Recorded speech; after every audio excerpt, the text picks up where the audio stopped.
প্রথম করলাম মোহাম্মদপুর থানাতে, বহু কষ্ট কেস করছি। সকাল দিনে 3টার সময় যাই, রাতের 11:30 পর্যন্ত চিল্লি করে তারপরে কেসটা নিচ্ছি। কি লাভ হইল? ওরা এসে থানার থেকে কয়েকদিন পর পর ইন্সপেকশন করে যা, কবরের ইন্সপেকশন করে যায়। গত 15-20 দিন আগে আসছে, ওদের নাকি কোর্ট থেকে বলছে যে কবর থেকে লাশ উঠাতে হবে ইয়ার জন্য। আমি বলছি সরি, ময়নাতদন্তের জন্য সরি, এখানে স্টপ করেন, আমার কেসের বিচারের দরকার নেই। আমি আমার ছেলেকে কবর থেকে উঠাতে দেব না, আমি যে কতদিন বেঁচে থাকি। কারণ আন্তর্জাতিক অপরাধ ট্রাইব্যুনাল ওরা বলছে যারা শহীদ হয়েছে এদের কোনো ময়নাতদন্তের দরকার নাই কবর থেকে। আপনারা এখানে নতুন স্টাইল শুরু করছেন নাকি? দরকার নাই, এখানে স্টপ করেন। হ্যাঁ, আমি 100 বার লেখা দেবো, আমি কবর থেকে লাশ উঠাতে দেব না, দেব না, দেব না। কারণ ওখানে স্পষ্ট লেখা আছে যে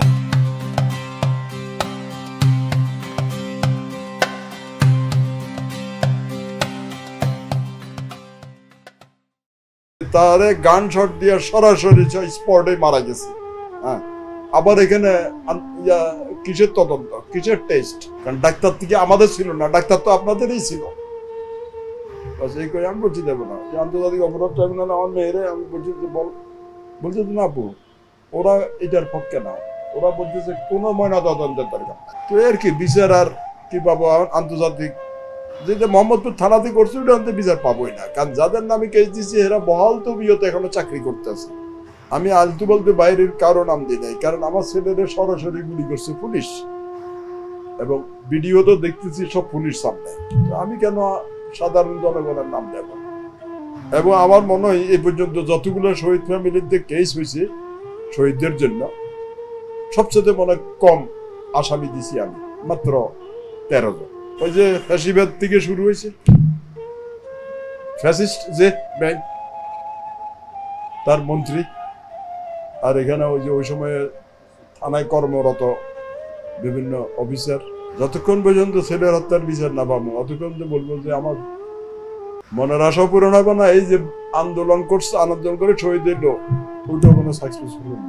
শহীদ ফ্যামিলি এদেরকে একটা সার্টিফাইড, যারা যোদ্ধা ছিল ওদেরকে কই, এটা নাকি পরবর্তী সরকার আসলে হেরাই সংবিধানে তুলব। আমরা এটা কোনো বিলিভ করি না। বাংলাদেশের রাজনীতিক এমন কোনো রাজনৈতিক দল এখন নাই। যারা ক্ষমতায় আসবে এরা এরকম মতোই চলবে।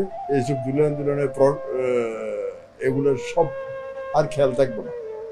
তো আমরা এই সরকারের কাছে এখনো আশা করতেছি জুলাই আন্দোলনের সনদ, এবং আমাদেরকে একটা যারা শহীদ ফ্যামিলি এবং যারা যোদ্ধা ফ্যামিলি জীবন মৃত্যুর সাথে লড়তেছে এখনো, ওদেরকে একটা ইন ফিউচারে আমাদের কোনো ইয়া নাই, কি বলে, শান্তিভাবে হয়তো আমরা থাকতে পারবো না, আমাদের আরো বিপদ বাড়বে যেভাবে এখন লক্ষণ দেখতেছি। অতএব আমাদের জুলাই সনদ দেওয়া হোক, এবং আমাদের যেন আমরা পরবর্তীতে যে কোনো সরকারই আসুক আমরা যেন কোনো বিপদে না পারে, উটের ব্যবস্থা এই সরকারই করে যেতে হবে। কালকে আমাদের এগুলো সব পূরণ করে কালকেই ইলেকশন দেব, আমাদের কোনো আপত্তি নেই। কিন্তু এই বিশেষ করে আমাদের শহীদের হত্যার বিচার এবং আমাদের নিরাপত্তার সনদ, জুলাই সনদ, এটা যদি না দেওয়া হয় আমরা ইলেকশন মানি না। যতই সাহায্য সহযোগিতা সরকার করুক, উঠাতে তো আমাদের মনে দুঃখ যাবে না, আমাদের যে অপূরণীয় ক্ষতি হয়েছে এটা তো হবে না। এই যে শহীদ হয়েছে, এই যে সম্মানটুকু যদি পাই বাস এনাফ। টাকা দিয়ে পুরো বাংলাদেশ দিলে তো, আমার নামে করে দিলে তো আমি আমার ছেলে ফেরত পাবো না।